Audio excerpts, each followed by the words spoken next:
Hello everyone. So NEET 2025 ൽ 619 score വാങ്ങി all Kerala 11th rank വാങ്ങിയ ഋഷികേഷ് എന്ന് പറഞ്ഞ മിടുക്കനാണ് നമ്മുടെ കൂടെയുള്ളത്. Rishikesh, first of all congratulations. Thank you.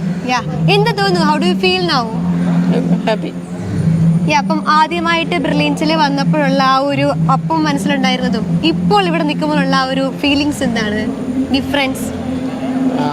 ആദ്യം എനിക്ക് വന്നപ്പോൾ എന്താ ചെയ്യേണ്ടതെന്ന് അറിയത്തില്ല.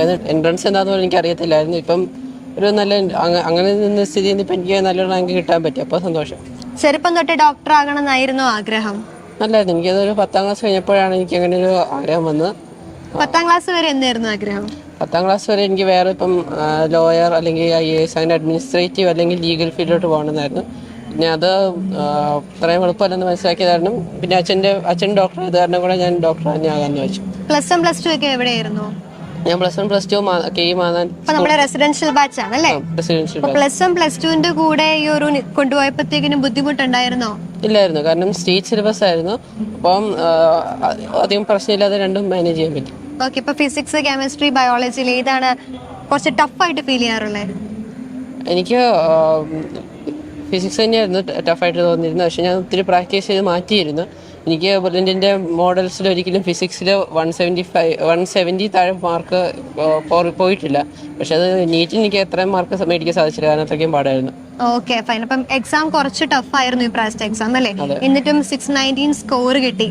സോ ഇപ്പം അതിനെ പറ്റി ടെൻഷൻ അടിച്ച് നിൽക്കുന്ന, വറി ചെയ്ത് നിൽക്കുന്ന കുട്ടികളോട് എന്താണ് പറയാനുള്ളത്?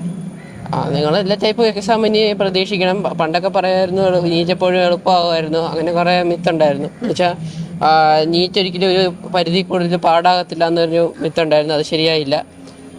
അങ്ങനത്തെയൊക്കെയുള്ള മിത്തിൽ വിശ്വസിച്ച കാരണമാണ് ഇത്രയും പേർക്ക് മാർക്ക് പോയത്. ഇനി അങ്ങനെ ഒരു മിത്തിൽ വിശ്വസിക്കാതിരിക്കുക, അപ്പോൾ തന്നെ നമ്മൾ ടെൻഷൻ മാറും. നമ്മുടെ ഫെസിലിറ്റീസ്, നമ്മുടെ ഇ ലേണിംഗ് ആപ്പ് ഉണ്ട്, മെന്റർ ഫെസിലിറ്റീസ് ഉണ്ട്, ഒക്കെ എത്രത്തോളം ഹെൽപ്ഫുൾ ആയിരുന്നു ഈ ഒരു ജേർണിയിൽ?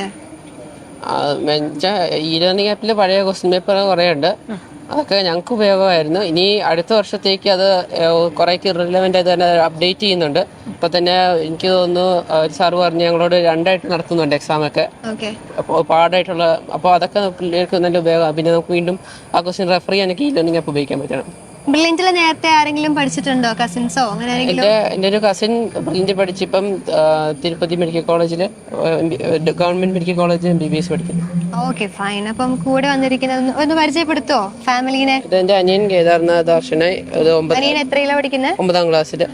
കീമാനത്ത് തന്നെ. അച്ഛൻ ഡോക്ടർ രഞ്ജിത്ത് PG പീഡിയാട്രീഷ്യനായിട്ട് തിരുവല്ല താലൂക്ക് ഹോസ്പിറ്റലിൽ വർക്ക് ചെയ്യുന്നു, ഗവൺമെന്റ് താലൂക്ക് ഹോസ്പിറ്റലിൽ വർക്ക് ചെയ്യുന്നു. അമ്മ വിദ്യാജി എഞ്ചിനീയറിംഗ് ആണ് പഠിച്ചത്. ഫാദർ ഒരു ഡോക്ടർ ആണെന്ന് പറഞ്ഞു. 10ാം ക്ലാസ് വരെ ഒരു ലോയർ, ആ ഒരു ഫീൽഡിലേക്ക് പോകാനായിരുന്നു കുട്ടിയുടെ ആഗ്രഹം. പക്ഷെ ഫാദറിനെ മോഡലാക്കിയിട്ടാണ് ആള് നീറ്റിലേക്ക് തിരിയാനായിട്ട് പോയത്. സോ ഫാദറിന് ഈ ഒരു മൊമെന്റിൽ എന്താ പറയാനുള്ളത്? മകന്റെ ഇത്രയും വലിയൊരു success, 11th rank, how do you feel now? Plus 1 plus 2വിൻ്റെ കൂടെ നന്നായിട്ട് സ്കൂൾ കാലഘട്ടത്തിലും ICSE സിലബസ് ആയിരുന്നു. 10ാം ക്ലാസ് വരെ, അതായത് 14 വർഷവും അതേ സ്കൂളിലാണ് പഠിച്ചത്. അപ്പോൾ ആ സ്കൂളിലെ പല ബ്രില്യൻ്റ് ബാച്ചിനെയും അതുപോലെ നീറ്റ് കിട്ടുന്നവരെയും ഒക്കെ അവന് പരിചയപ്പെടാൻ സാധിച്ചു. അപ്പോൾ അവന് കൂടുതൽ, എന്നേക്കാൾ കൂടുതൽ ഇൻഫ്ലുവൻസ്ഡ് ആയത് ആ ജയിച്ചവരുടെ ആ ഒരു ജയവും അതാണെന്നാണ് എൻ്റെ ഒരു തോന്നൽ.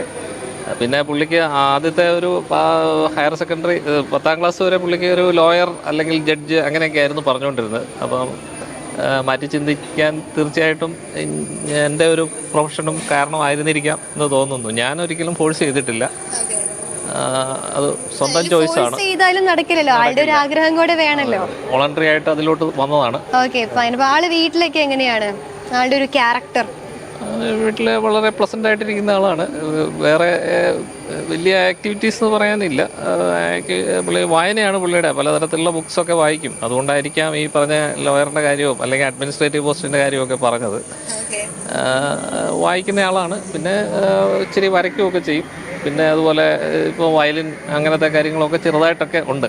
എക്സ്ട്രാ കരിക്കുലർ ആക്ടിവിറ്റീസ് അത്യാവശ്യം കൂടെ കൊണ്ടുപോകുന്ന ആള് തന്നെയാണ്. അതെ അതെ. അമ്മയ്ക്ക് എന്താണ് മോനെ പറ്റി പറയാനുള്ളത്? കൊച്ചിലെ തൊട്ട് നല്ല അടക്കവും ദുഃഖമുള്ള ഒരു കുട്ടിയാണ്.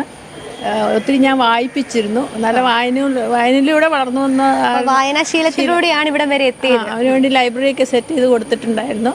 അപ്പോൾ കൂടുതൽ ചിന്തിച്ച് ചിന്തകളും നല്ല അങ്ങനെയാണ് അവൻ ആദ്യത്തെ ഒരു ആഗ്രഹം പ്രകടിപ്പിച്ചത്. പിന്നെ അതിനേക്കാളും ഒന്നുകൂടി ഓപ്പർച്യൂണിറ്റി ഈ പ്രായത്തിൽ ഇത് നേടിയെടുക്കുകയാണല്ലോ എന്ന് ഓർത്ത് ഞങ്ങളും കൂടി ഒന്ന് പറഞ്ഞപ്പോൾ അവനെ മാറ്റി ചിന്തിച്ച് ഈ ഇതിൽ എത്തിപ്പെട്ടു. അനിയൻ ചേട്ടനെ പോലെയാണോ? അനിയൻ ഏകദേശം അവർ ഒന്നിച്ച് പോകുന്നുണ്ട്. പിന്നെ കുറച്ച് വ്യത്യാസങ്ങളും ഉണ്ട്. അവനെൻ്റെതായ നല്ല കൂട്ടാണ് രണ്ടുപേരും കൂടി. ഋഷികേഷിന്റെ ഡ്രീം ക്യാമ്പസ് ഏതായിരുന്നു? ഞാൻ നോക്കുന്ന എയിംസ് ഭുവനേശ്വറിലാണ്, ഒഡീഷയിലെ ഏറ്റവും മെയിൻ ആയിട്ടുള്ള ഗവൺമെന്റ് മെഡിക്കൽ കോളേജ്. PG ഇന്നത് എടുക്കണം അങ്ങനെ ഒരു ഡ്രീം എന്തെങ്കിലും ഉണ്ടോ? ഇപ്പോഴേ ഉണ്ടോ? ഇതുവരെ തീരുമാനിച്ചിട്ടില്ല. ഞാൻ ആ ഫീൽഡിൽ കുറച്ച് കൂടുതൽ മനസ്സിലാക്കിയിട്ട് ഞാൻ തീരുമാനം എടുക്കാമെന്ന് വെച്ചു. Okay, very fine. അപ്പോൾ എന്താണെങ്കിലും മുന്നോട്ടുള്ള ആ ഒരു ജേർണിയിൽ ഒത്തിരി ചാലഞ്ചസ് ഒക്കെ ഉണ്ടാകാൻ ചാൻസ് ഉണ്ട്. എല്ലാം കടന്ന് ഓവർകം ചെയ്ത് സക്സസ് ഉണ്ടാകട്ടെ എന്ന് ഞാൻ ആശംസിക്കുന്നു, പ്രാർത്ഥിക്കുന്നു. All the very best. Thank you. Thank you. Brilliant Study Center, India's #1 coaching center for NEET and JEE.